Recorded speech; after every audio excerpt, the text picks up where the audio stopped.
What's going on? You listen to King Cam Ujumbe Podcast, and Ujumbe means message. And today's message is Dallas Black History Uncensored from Te Erika Patterson.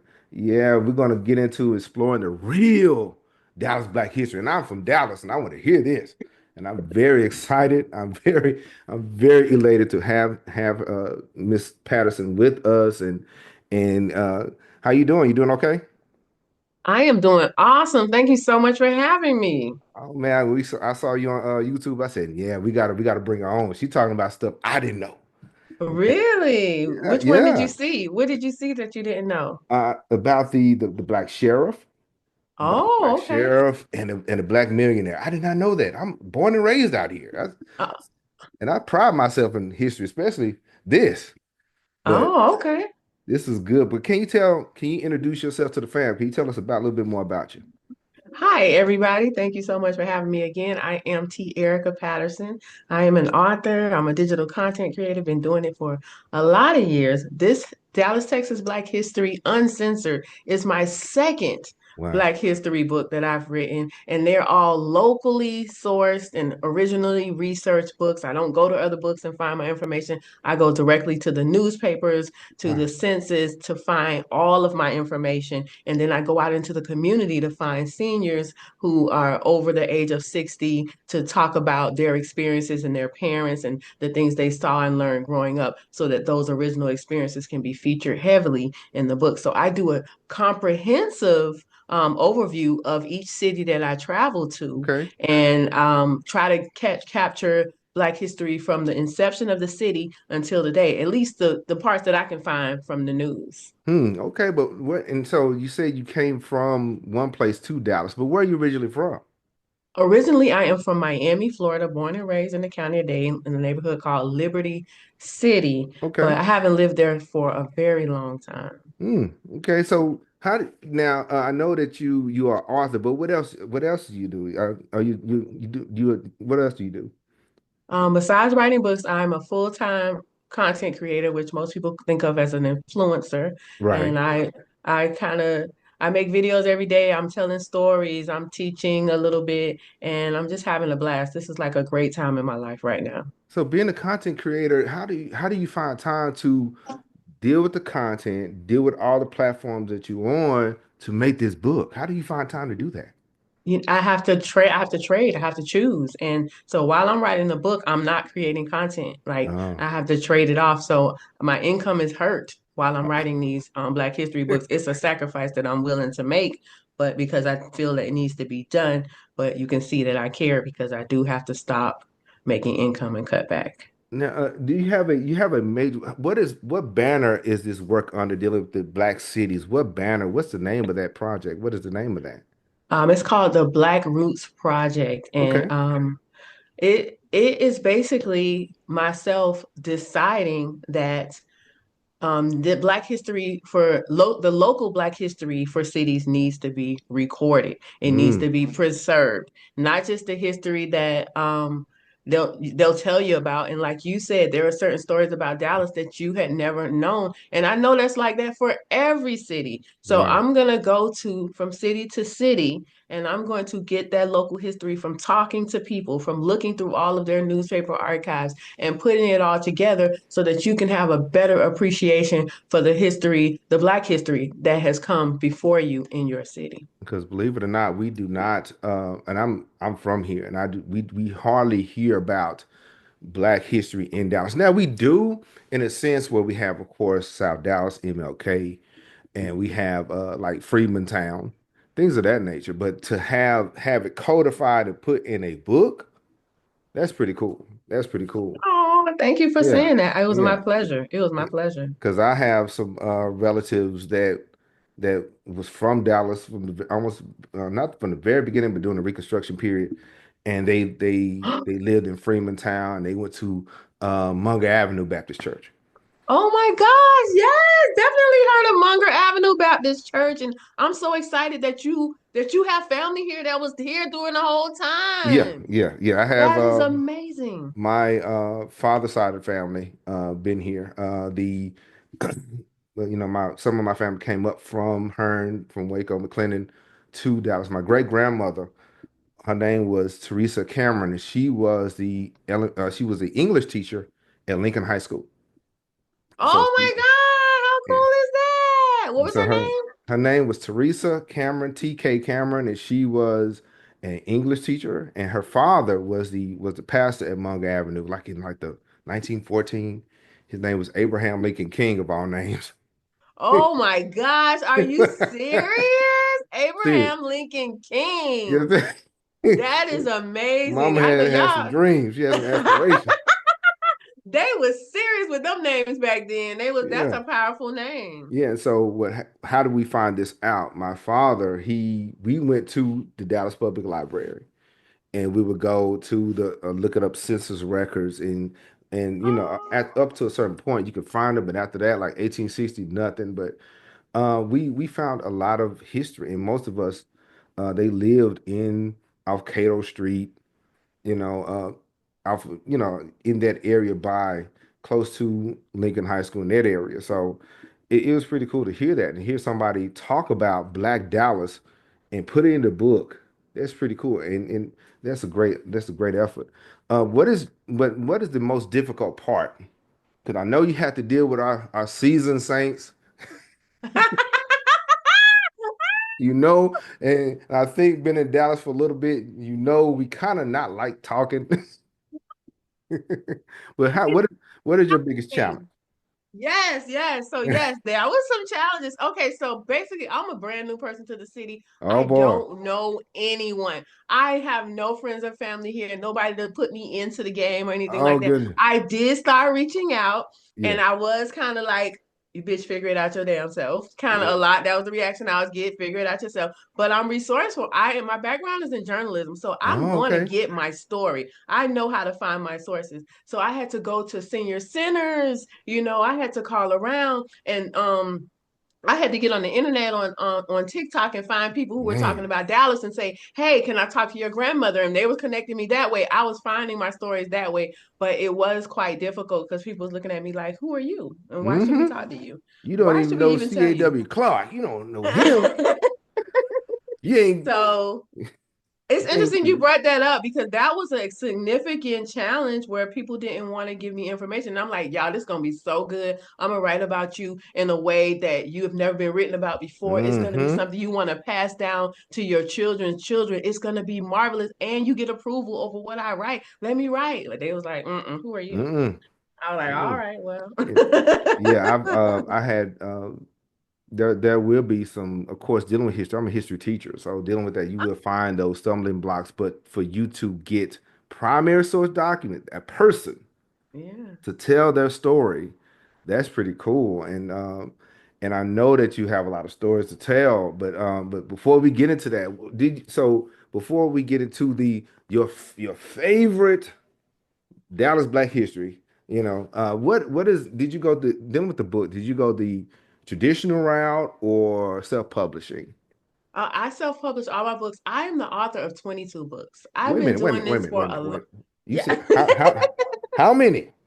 22 books. I've been doing this for a very long time. I Wow. first started with one print book and that was terrible. It's not even in circulation anymore, but I got it done and I said, "Oh, okay, I see my mistake." So you learn from that first book. People think when they write their books that their first book is going to be it and they try to write Yeah. this long Bible. No, it's not. It's just the first book and you're probably going to hate it in a few years, but get it done. So that's what I did. And then after I did that first print book, I started practicing my craft on ebooks. A lot of ebooks, put a Okay. lot of ebooks out there. Then I started with print over again once I developed an audience that wanted books from me. So I started writing to them and then I just got it down to a science Well, now. I yeah, got it that down. was my thing. That was my next question. How can you uh find that audience that because we know we're challenging with getting people to talk, but Yeah. now what's the challenge of getting people to listen? Okay, well, first, this is such a good question because everybody wants to know, okay, I can write a book, but how do I get people to buy it? How do I get people to Hmm. care? And before you write that book, create that audience. Mm. That's important. When I wrote my first book, I had no audience from it. So nobody really bought it except a couple of my friends. But Yeah. by the time I wrote my next print book, I had people asking me for books. I'm like, why are y'all asking me to write a book? I don't. And I was like, wait, if they think I can do it, then I can probably do it. So I did it. And that book, that first book is my best-selling book of all time, continues Wow. to this day to be my best-selling book because they believed in me and they asked me for it. And how they asked me for it Mm. is because I started a blog and Okay. I was just, I didn't know anything about this topic. And Right. I was just writing, interviewing people who did, interviewing people who did. And once I started interviewing people who did, everybody was coming to me as a resource, like I know something. Yeah. And I realized, wait, I kind of do if I've been interviewing everybody who knows all about it. So they were like, you need to give us a book. And I'm like, what? And I'm like, okay, I'll do that. And then after that, I just wrote more books and more books for women, for kids, for family. You just break it up. You don't have to put everything in one. Just break it up, break it up, break it up to keep feeding your audience more information Gotcha. because they're so happy that you're representing them. So find an audience that you want to represent, then continue to speak to them every day. They're going to come back to you to be fed, and you writing and speaking is feeding them. Feed your audience. And you're by finding your audience and writing a book, you have carved yourself a sort of a niche Oh for God, for that. yes. For that's a whole different topic. That's not even Black history. I was writing about relationships at the time, and I'm single, so Wow. I don't know how I get to be a relationship guru or relationship coach. I do know because I know more about this topic than most people, and I've written more books and done more interviews. Mm. But that's just a topic that I stumbled into without trying, and I'm glad because a lot of people have said I've helped them. So Yeah. And so, and that's a great thing because some people got wonderful ideas, but it just takes the courage to get out there. And yeah, yeah. by you writing these books and coming all the way to Dallas, it shows a lot of courage. But when did you come to Dallas? When did you get there? I got here last August, I think. Last Goodness, and August. you got the book done? Well, this is my thing. I'm just so like, I don't know. I operate differently from most people. I feel like you got to get your work done before you play. So here I am, new to Dallas. I knew I was going to write this book. And I Hmm. just felt like you need to do your community service before you get out there and have a good time. So Yeah. I was like, let me do it first and then I'll enjoy myself. But that was the wrong decision Mm. because of the struggle that I went through with writing that book and getting that published in that short amount of time. I'm overexhausted and I don't have a lot of good experiences in the city. So I don't have a good overview Hmm. of personally of being in Dallas Because you because of found that out how struggle. 45 and 20 work. Yeah, so I'm still struggling a little bit because I was a Ooh, nerd and man. and focused on the book. So Yeah. yeah, And so that being said, since you moved to Dallas, because yeah. we're about to get into this good question, but since you moved, I got a serious question. This is real serious. um, Rudy's, Henderson, or Williams Chicken? The people want to know. Oh my God, I I have no idea what any of those things What? are. I told you I've been in the house. Do you know how much time it Oh, takes to learn all y'all history and write a whole book, then produce a whole series of these are videos? It these are takes, delicacies. These are chicken delicacies. please, please, I'm gonna write them down and I got to get to at least one. But yes, I've been loving all the recommendations for food. Yeah, So far, Rudy's. my favorite one, Okay. Jake's Hamburgers. Jake's Where's that? Hamburgers. Oh God, I don't really know, but I remember being Jake's so Hamburger. surprised because Texas has the best burgers. Yes, we do. We do. We do. Oh my gosh. Yes, we And do. I'm not a burger person, but oh my gosh. It's on a different, if you're listening, you're not from Texas, just come to Texas. Any Just for the restaurant that hamburger. have burgers, they're so it's different. I don't know what it is. It's just Yeah. different. Yeah. Yeah, and so we got the fam got some homework for you now. You got to go to Okay. like we're not talking about. See, there's a difference. See, Dallas is Dallas, right? And Okay. everywhere else outside of Dallas, it's not Dallas. A lot of people like to say Richardson is Dallas. No, it's not. Plain no. No, no, no, no. No. 75217 75216. Those. And so when you get there, you go to their chicken places like Rudy's and Henderson's and Williams, But I got my first job at Williams, so I'm kind of biased. Oh, So okay, okay. Well, I can't wait. I'm so excited. I love me yeah. a good chicken Yeah, dinner. so with that being said, I think you had you did you do news also? As in my background, Yeah. Yeah, I have a background in journalism and a background in news. I used to produce a news show called The Yeah, Feisty News for Women, that's and it. I work for newspapers as well. Okay. Yes. So that with that being said, I got another serious question. What would be since you hosted the Feisty News for Women, what is the most feistiest thing that you have to tell the people about? As far as Dallas, Texas Black History? Not yet, not yet. We're talking Oh, about okay. the Feisty News for Women. What is the Feisty News? What is the most feistiest thing? Oh my goodness. What is the most spiciest thing that a woman has done that I reported on? Yeah, Jeez, I don't know. My the Feisty News for Women was a platform that I was using to celebrate women who were making changes in the world, social changes, women who gotcha. saw problems in our society, and then they took action steps to fix it. They didn't complain, they didn't protest, they didn't do all these symbolic gestures. They Hmm. organized, they went out and did themselves, they planted the seeds themselves, or they went and rescued the dogs themselves. So it was for women who were out there being feisty in this world and owning this world. So I was so excited to profile them and celebrate these women taking action And to disrupt our society. I think that's feisty enough. See what I'm Yeah. saying? Sometimes we go into the negative aspect, but you can be bold and feisty for positive things too. Yeah. So, but that being said, here's this. What is your most favorite Dallas, Texas Black History fact? Oh my gosh. So I did a series called Dallas, Texas Black History Uncensored, which is the name of my book. And it's on YouTube. You can watch it. And it's a series of 11 videos where I actually talk about different stories from Dallas, Texas Black history that you may not have known. Right. The most popular was one of the first ones I did about a woman named Jane Elkins. Jane Jane Elkins. Elkins, she made such an impact on Dallas history, and let me tell you what it was. Okay, so Okay.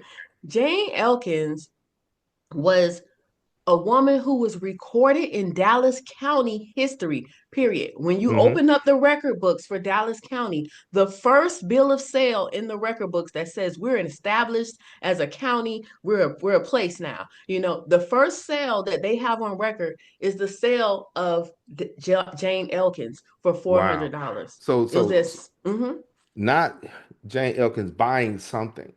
no. So somebody bought her. Yes, this was in like the 1840s. This was in the Wow. 1840s. She was being sold from one person to another. That transaction with Jane Elkins at the center of it for $400 is the first recorded bill of sale in all of Dallas County. No matter Wow. what anybody looks it up, whatever race you are, when you look at the record books, the on page one says Jane Elkins. She was the first one, and she made history for that. But she ended up making history again because not even a decade later, she was on trial because she had killed her boss. Wait a She minute. had a Wait. boss. 10 years later, fast 10 forward. years later. She got enough of that. She said, forget this. Yeah, this black woman was the first black woman to be executed in the state of Texas. She was Wow. the first woman, period, not just black woman. The first woman. They was like, you know what? We got to make an example out of her. She was tired of it. She had been, so the person who purchased her Yeah. actually leased her out to another man who didn't have a wife. He had 4 children. Wait. He needed help around the farm. So they rented her out, Yes. leased her out to Leased somebody who her ain't had nobody. to somebody who couldn't afford their own enslaved person. So they leased her out to him, and she was living with him and helping around his home.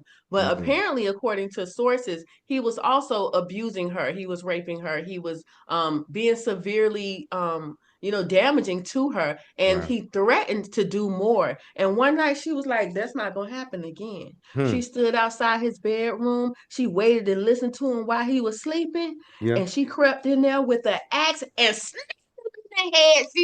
She killed him on the spot in his bed and ran Goodness. away. Wow. Yeah, they found her and they caught her. She admitted it, and they hung her on the front of the county courthouse. That red one that's right downtown. They've Yeah. hung her there, punishing her for all to see. Like, you're not supposed to do that. But from what I read, she didn't shed a tear. Mm. Yeah, she got tired of that. When you get tired of people treating you like this, Yeah, you know, abusing you you. you got to do something. and she chose that. And so Yeah. the thing is, do you know where was she from? Or she was from Texas originally, or they moved her to Dallas, they sold her, and then Well, I only know of her first record. Remember, this is before they were listing any black people by name. yeah, So to have her name be listed in 1840 was a big deal in its yeah, own. So yeah. I don't know where she came from before that. No, I Oh don't know wow. where she was from. Wow, that's really cool. That so we have a sister that got tired of it through hands.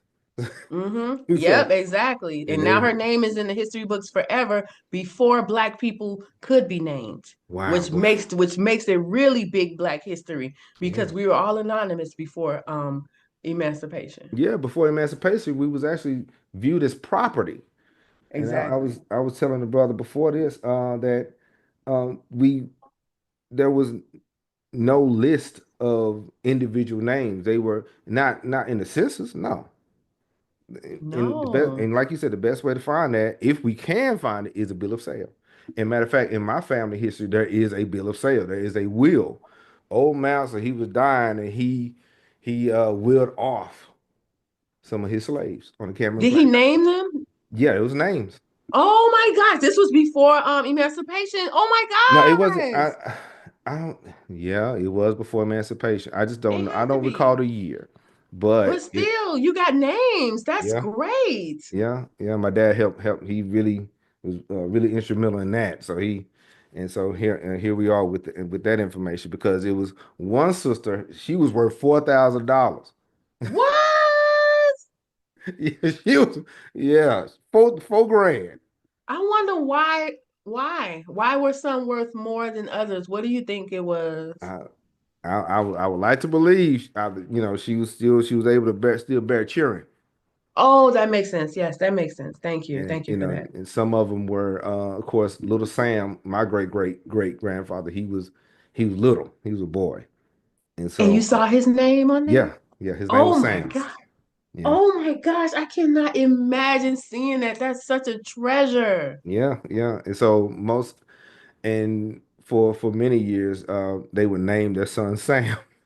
Of Up course. until like the late 1800s. Then there's Leo and so on. But yeah, it's very important. That's the reason my love for history starts with my own, and for to have somebody talk to us about Dallas Black history and the first African American woman written anywhere in Dallas is a Yes. sister that decided to throw hands. That was good. Yes. She said, "You gonna catch this bus? Yes. Catch these hands." So, Can you imagine that? That's right. That's yeah. right. And I think, and think about that was of course, that was she had to do what she had to do, but I think they was trying to keep that population from really reacting, from really, getting aggressive.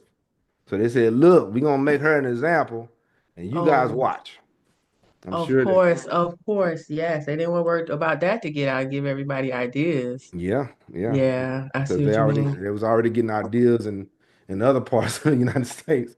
And Yes, this is definitely. 1840s, 1850s, before the Civil War. So there was a Yeah. lot of African Americans who were enslaved that was actually, like the Nat Turners and Denmark Vesey's and many others. They were tired of it.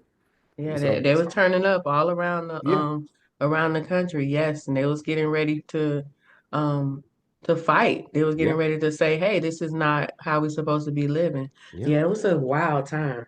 yeah. Before we go, I got a question. Do you have any new projects coming up? You have any Do new ones, I? or are you just gonna rest because you wrote this book in less than a year? Oh my gosh. So yeah, so my first Black History book I wrote about a town called Micanopy, Florida. It was a town that's less Okay. than a mile wide. And I wrote their entire Black history. They had none. I just went around interviewing people to create this Black history. That was in 23. Dallas, Hmm. Texas Black history came out in 24. All right. So this is 25 right now, and I am going to do another city. So I'm about to change cities again, and hopefully before the year end, I'll have another city completed. So by Black History in 26, I can be presenting those facts. All right. And we would definitely love to have you on, especially when we heard about what caused the breakdown of black families in Dallas. We want to hear about that too. Oh my gosh. Yes. So yes, he's talking about my series of videos. Like I said, that's right on YouTube. You got to look it up. Dallas, Yeah. Texas, Black History Uncensored. And I talked about a lot of the different things I learned during my research. And one of them was the demise of the Black family. These are stories people told me. I'm not from here. And they were Mm, telling me how when Texas Instruments began hiring Black women, and Black women could work outside the home for more than just a laborer or a laundress and things like that, and they start earning significant income, that impacted the wow. dynamic of the Black family, which caused it to erode. This is what they were telling me. So I explored those type of themes in my book. It's not just facts, so, I learned from newspapers, but actually how were people living, because I believe that Black history should be more about lifestyle than just Hmm. reacting to white threat. I don't think that Wow. Black history should be about, oh, look what they did, look what they did, Hmm. look how they hurt us, look how they hurt us all the time. Like, stop. Black people still living, thriving, dancing, looking good while they was doing it, loving their families, going through issues. I talk about the drug epidemic. I Yeah. talk about how drugs were introduced into this Dallas Black community. I talk about Wow. how people in Dallas were influenced by Cassius Clay, which is Muhammad Ali, and it, Yeah. it made a lot of people become Muslim at the time. So Hmm. it was so many wonderful stories. From the stories that I could get, I love this book, and I think that anybody who just loves Dallas, period, should Yeah. read it. And I really think that that this book, and I'm glad I saw you on YouTube. This book is a gem. I need to go on and get one and check it out myself because that really we don't hear anything. We hear, and the thing is, to be honest with you, when during the civil rights movement, and I know you wrote something about this, Mr. Rogers, shout out to one of my social studies teachers. He said something about this. But during the civil rights movement, Dallas was quiet, and everybody else was upset about Martin Luther King dying and so on, that kind of thing. This is after his assassination. But Dallas, it wasn't burning. It was not burning because I think that the white conservative population in Dallas kind of had a foothold in with African Americans here at that time. Well, that's such an interesting point that you brought up, because it reminds me of during my interviews with people, they were really overly emotional about JFK's assassination, Oh but yeah. I didn't get too many stories about the reaction to MLK. So you're absolutely right. Hmm. A lot of people think that there wasn't a lot of civil rights activity here in Dallas. And I know one gentleman who says he wants to disprove that, but I'll let him do that. But Right. however, the overall outlook on Dallas is that Dallas Black people are very upstanding, very bougie, very wants to stay in their place and present themselves for approval to the Yeah. world. Yeah. So to be rioting and all of that stuff, it doesn't sound like something Black people in Dallas would actually be doing. I've been here for a while. Okay. And I have yet to hear anything about there have been some issues, but it has not Mm. really gotten to that point like everybody else. And that in matter of fact, when I think about it, when you go from Freedman Town to South Dallas, which is, as you know, is close to the combo. We call South Dallas that area. We was very we was nomadic. We would go from Freedman Town, which is close to Yes. Deep Ellum, to South Dallas, and then from there to Oak Cliff, from there to DeSoto, and so very, you know, we move a lot. And so, Yes. Yes. and the only pillars that are still a part of Black Dallas, I would say, is the South Dallas Recreation Center. Pearl C. Anderson is gone, so That um, school is gone. yeah, yeah, Oh. yeah, it was a middle school, of course, and then what happened is, um, of course, Dallas ISD closed it, and then the church picked it up. Okay, yeah. It's Yeah, it's a lot of transitioning here in Dallas. Like the everything that had Black identity has transitioned to something else. And what y'all do that's different, y'all rename the whole thing. And to me, it's terrible because you're erasing everybody's history. that's That's That's that's the issue. crazy. Yeah, that's the issue. Let me tell you something. There was a race riot in 1898 here Was it? between blacks and whites. Yes, honey, it was a race riot in 1898. It happened.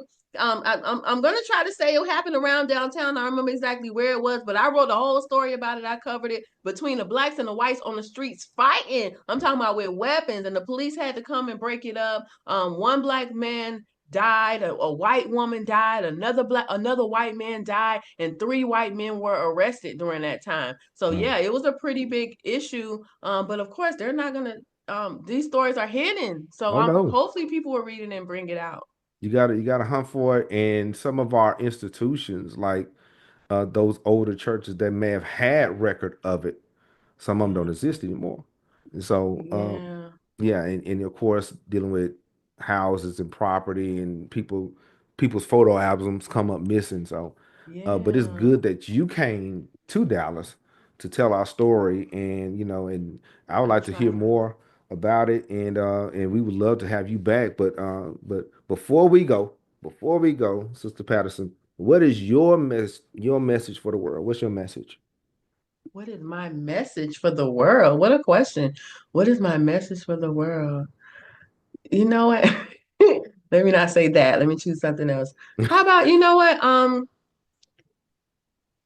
It's not that hard.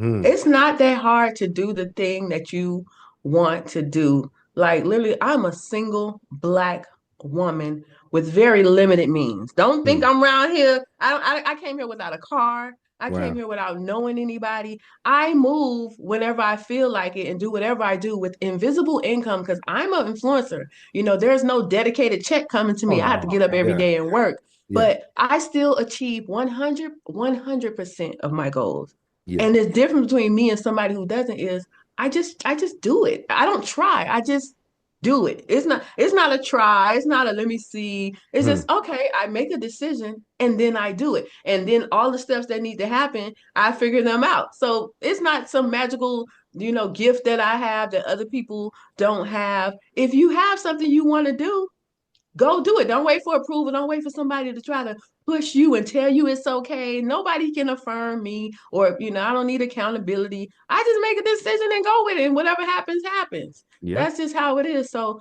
you can be the person of your dreams if you just decide to go do it. Just act like it. Just go and do it. Yeah. All right. Yeah. All right, guys. You listen to King Cam Ujumbe Podcast and Jube Means Message. And today's message is exposing or exploring Black Dallas history. Get the book, y'all.